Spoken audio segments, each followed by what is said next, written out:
Welcome again to the Explaining History podcast, and I'm very honoured today to be joined by Jim Carter, who has joined us to talk about his book Hearts of Steel, which is it's got an extraordinary story of his great grandfather, a Royal Navy sailor who served on three battleships. And it's a kind of history, as a personal history, but it's a wider history of the Royal Navy in peacetime and war. So welcome, Jim. It's a pleasure to have you. Yeah, thank you very much for having me on. It's great to be here. Nice to be talking to you. And so the book itself began as a kind of as a local history project, didn't it? It was looking at the war memorial and closer to you, and then this family connection emerged. So you can tell us a Yeah, bit. well, back in it was 2014, wasn't it? 2014, there was a project that a lot of people around the country got involved with to look at the names on war memorials and then investigate the background of those guys. I'm sure I'm not the only one that used to Yeah. look at these war memorials and think about these fellas and who they were. So I was working on that at the time, and then my mother gave me my great grandfather's service record Okay. from the Royal Navy. Now, I'd previously, my grandmother had given me a book called War at Sea, in which she'd annotated a few little notes in there about him, and I knew that he'd been in the Navy, and I knew that he'd been on a tribal class destroyer called HMS Nubian. So I'd had a little bit of a delve into that. But when I got hold of his service record, I realized, he joined in 1918, and in July of 1918, just before the war ended. And then he signed on, like many people did in those days, for 12 years. So that took him through the interwar years, and then he was on Nubian from her launch and commissioning in 1939 through to her being bombed and attacked in 1941. After which he then was shore based for the rest of the war. But Right. I'm kind of not surprised, because at the start of the war he was almost 40 then, so he was a very experienced guy, but he's working towards the end of his career and not expecting to go to war, I think. Yeah. Sure. Sure. Am I right in thinking he'd been on three warships in that time? Is that correct? Well, he'd actually been on nearly 16 of Wow. them. Yeah, but what I basically had to do is condense it down to three of the more significant ones. So two were cruisers that he went out to the East Indies on, to the East Indies station. And in those days, a commission was 2.5 years duration. So he was away from his family for 2.5 years at a time at that point. Uh, and then I picked up obviously on Nubian, because she was a very important uh, destroyer in historical terms, because she's the second highest decorated ship of the Second World War. So Right. and he was on board for most of her battle honors. So she's not particularly well known about. So I thought we ought to right that kind of wrong, and bring her to the fore. And this period of time, it's an interesting period of time if you're looking at battleships, because you go through a number of things. Firstly, there's a kind of a period in peacetime. There's a period of austerity and spending cuts, which Yep. see lead to things like a mutiny at Invergordon, which is Mm, slightly overstated, but nonetheless. yeah. And also cuts to the naval budget. There are all Yep. sorts of negotiations with America and the five power, the Washington Conference and things like that. Yes. So you see a kind of a smaller, I don't know how much smaller Royal Navy by 1939, but it's Yeah. smaller.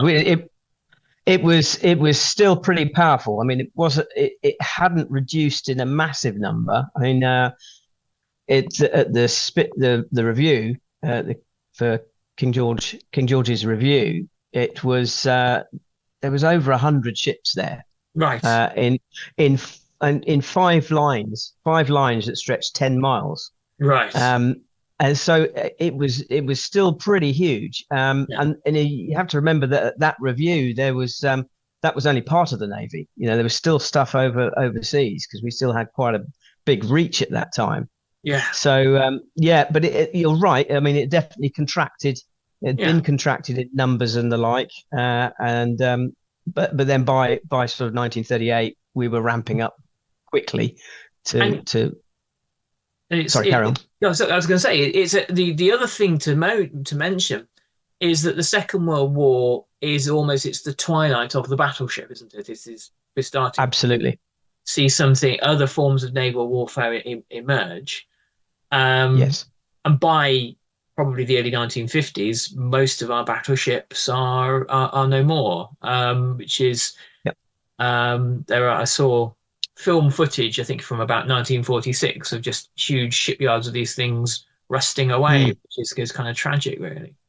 Being broken up. Yeah. Well, really, that was down to the realization that aircraft and aircraft carriers were a real projection of power. Um, the Royal Navy took a little while, funnily enough. We see ourselves as big supporters of aircraft carriers and the like, but in the Mm. early days, they were very much about protecting the fleet. And it was the Americans that were actually saying, well, really, these things are a projection of power, and they're like massive forward artillery. So a battleship could fire a shell sort of 15, maybe 15, 20 miles maximum inland at any one time, whereas an aircraft could fly hundreds of miles off an aircraft carrier. Yeah. So that really saw the demand, the rethinking that actually a battleship doesn't have much use in forward projection of power, whereas an aircraft carrier does. And we now, I mean, it's an interesting parallel with now as we're starting to enter into new forms of warfare where drones and things like that are perhaps Yeah. going to make all sorts of things obsolete. Um, so your great grandfather sees active service from 1939 to 41. Hmm. Am I correct in thinking the majority of that is in the Mediterranean at that time? Yes, it is. But he started off. Nubian took part in some convoy duty up to Norway at the start of the Second World War, and then she was involved in the Norwegian campaign, Hmm.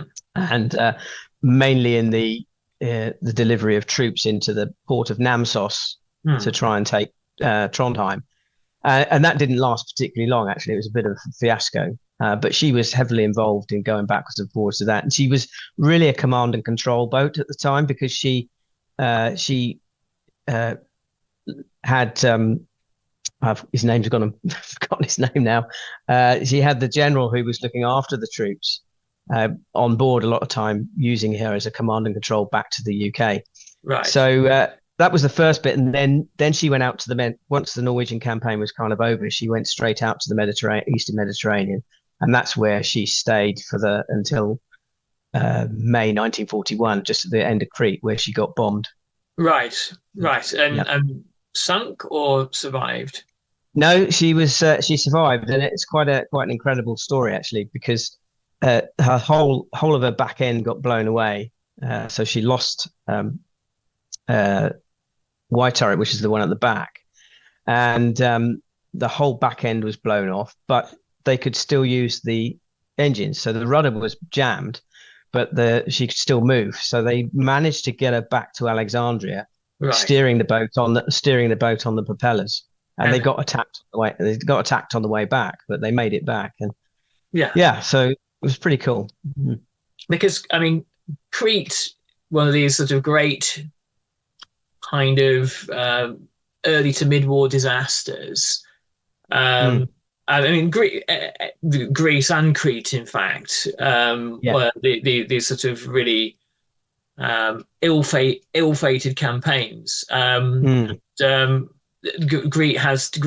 Crete is essentially a route, isn't it? We have to kind of yeah. evacuate via sea, and it's kind of sort of like a Mediterranean Dunkirk almost, isn't it? Having to get the men off.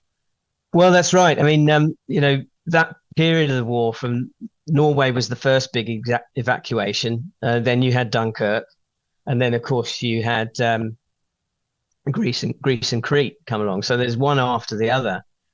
Greece was Greece was interesting because one thing a lot of people sort of forget or overlook is that there was Operation Compass going on in North Africa, which was the route of the Italian army, pushed them all the way back nearly to Tripoli, and once they got there, there was huge pressure to go and help the Greeks. Yeah. And so half of the troops and the equipment was taken away from North Africa and sent to Greece.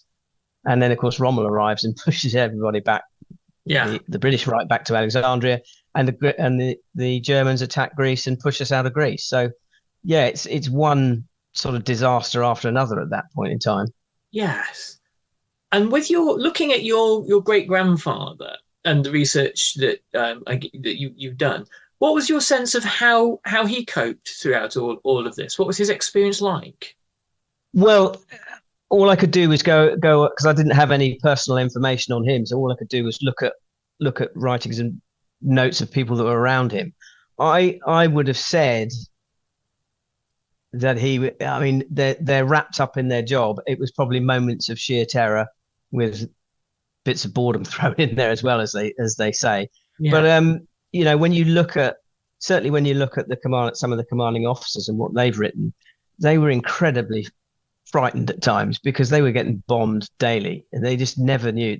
You're stuck inside a tin can on the sea. You can't get off, whatever. You can't walk away. So I think he probably coped, but I would almost definitely say he had some form of PTSD or something, because the only evidence I've got of that is that I used to ask my grandmother and grandfather, what did you do in the war? And I probably should have asked them what great grandfather did, but they never mentioned him at all. And grandmother only had these little notes that she wrote to me, so that kind of says to me that he didn't talk about it. No. So, and so you go. I think that's. As I say, I think obviously that's fairly typical that people bottled it up. Well, yeah, we were lucky on this podcast a while back to have Damien Lewis, who's written lots and lots of books on the SAS. And one of the really interesting things he talked about was trauma. And I think he said that he'd done one of his books in association with a trauma psychologist. And they looked at, when you look at some of the early SAS missions, what they did, the numbers that got killed, the things they had to do, the people that they killed, is kind of beyond belief, really.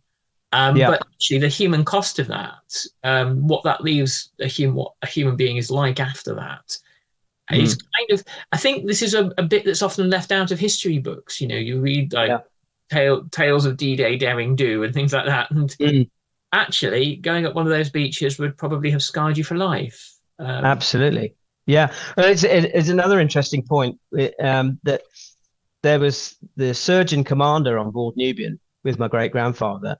He wrote a paper on morale and trauma that was made into a fleet order, and he looked at the way that people react differently to stress, combat stress, and it's like a bank account. You gradually use up this account of bravery, as it were, or morale, and that in the end, once that's gone, that's gone. And that was used by Lord Moran in his book, The Anatomy of Courage. Yeah, and I've managed to find it actually. The Naval Review have got it got lost, this paper that he wrote, but he managed to rewrite bits of it, and that was published in the Naval Review. And it's fascinating, really talking about it's so important to keep the morale of the sailors up.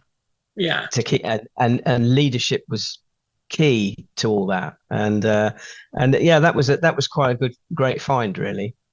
A lot of the time, I think you had, and it's probably to do with institutions and social class and a whole bunch of other stuff, but you find particular branches of the armed services during the war very much resistant to new thinking, new ideas about how you fight battles and how you direct the men and things like that. And I wonder whether ideas about morale and taking care of the mental well-being of your soldiers and your sailors was Mm. something that kind of either fell on deaf ears or that was kind of resisted at all. What do you think? Well, I think certainly down in the East of Med to think that that paper, which was possibly quite groundbreaking at the time, was circulated to the fleet, the Eastern Mediterranean fleet, was probably a good indication that they were thinking about this. And certainly down there, those destroyers were almost constantly at sea and Yeah, constantly being attacked, and to those guys were based in Alexandria, were thousands of miles from home. They had no chance of going home anytime soon on leave or whatever. hmm. Mail took ages to get to them. So that, yeah, it's interesting that they I think they were trying to make sure that those guys were looked after and kept positive as much as possible. Yes, yes. And then gradually, the war in the Mediterranean is won, and it's the Mm. winning of the war in the Mediterranean that kind of dooms the Africa Corps, the German Africa Corps in North Africa. There, Yeah, the more successful, absolutely. the more successful Rommel is, the longer his supply lines get, and the more you need to Yep. have resupplies from probably occupied southern France. I would imagine they were sailing from. Mm. Um, and so the role of do you get the sense that in the Mediterranean it was the Navy that won the Mediterranean War or the Air Force? What's your feeling? I think it was a combination of the two in the end. Because the big losses that we had at Crete were certainly down to a lack of um, air cover. Yeah. There'd been the Battle of Britain. There was, I think it was Lee Mallory kept back the fighters to do these ramrod raids into France, and was very late in sending anything out to Malta Mhm. to provide air cover for the ships. And they were realizing that ships can't. The doctrine that a battleship can always fight off air cover was proven wrong time and time again. And it wasn't until they sent fighter aircraft down there in big numbers that changed it. So it was the Navy couldn't have done it on its own, not No, at all. no. No, and that was the turning point, getting the air cover down there for them. And I suppose the war, I mean, if you look at the example of the First World War, one of the kind of the revisionist things that's said about the generals, people like Haig obviously come in for an awful lot of criticism, but there are various sort of revisionist book accounts that say, the First World War is what is called a bloody learning curve. That going Yes. from the Somme to say like the Battle of Anion, they Mm. finally by 1918 have worked out how to do it. And I suppose the Second World War is that on a much bigger scale Mm. because we're talking about multiple fronts, well, many more fronts, and also Mm. the coordination of quite a lot of new technologies. So Yes. I guess that there's an example of that right there. Mm. Yeah, definitely. Sort of after 41, 42, the British and the British forces or the Allied forces are really, really learning very quickly how to how to do modern warfare again. The Germans have got a bit of a leap on them, but they really learnt fast. Yeah, And of course, then they had the industrial might behind them yeah, of the United States and the new technologies that were coming out of there. So yeah. yeah, it became a technological war for sure. And we talked about the two campaigns, talked about Norway and the Mediterranean, but of course, perhaps the biggest campaign and longest naval campaign of all was the Battle of the Atlantic. Absolutely, yeah. I'm guessing your great grandfather didn't have any role in that. Is that correct? No, no, he didn't because he was in Norway first, then the East of Med, and then he stayed on a shore base. He was posted up to Bizerta on the Right. which I would have said he was there for the build up of Operation Husky. So no, he wasn't in the So um did he Atlantic. then have so when he was onshore, he had just an administrative kind of role? Yep, I think it was basically just administration. I'd like to think that they said, well, you've done your you've done your bit. You've done 2.5 years frontline duty. you're in your 40s. Go and have a quiet job. Yeah, yeah. Are the just to kind of round things out and talk a bit about this kind of other campaign. I know that he wasn't involved, but the during the Battle of the Atlantic, you have again an old style an old style system initially. Mm. The convoy system, which had been used during Yeah, the First World War. yeah. Bizarrely, as First Lord of the Admiralty, Winston Churchill sends out the Ark Royal into to chase submarines, and that ends predictably Mm. disastrously. My my grandfather was on the second Ark Royal. All right, Yes, there's a guy who built Sea Spitfires, which apparently they came right. in large cardboard boxes, and it was like a game of sort of Meccano. But yes, thankfully he wasn't on the first one.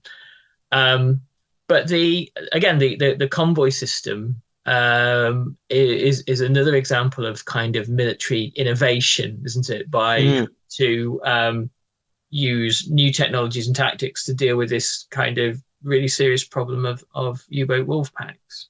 Absolutely. Yeah, yeah. And you got ASDIC obviously coming along, radar coming along, and things like Hedgehog, with it rather than just depth charges, a Hedgehog system that fired out Yeah, multiple devices. So yeah, there was a lot going on, and radar was a massive development. Um, and initially, radar was assigned to all those ships in the Atlantic. Very few ships in the Eastern Med had radar at all. right. They were only fitted as a refit, basically. Wow. So yeah. So for instance, during one operation that Nubian was on, there was four destroyers assigned out of Malta to go and strike at the Italian convoys supplying North Africa. And there was only one of those ships that had radar, which was HMS Janus, and she'd just been refitted.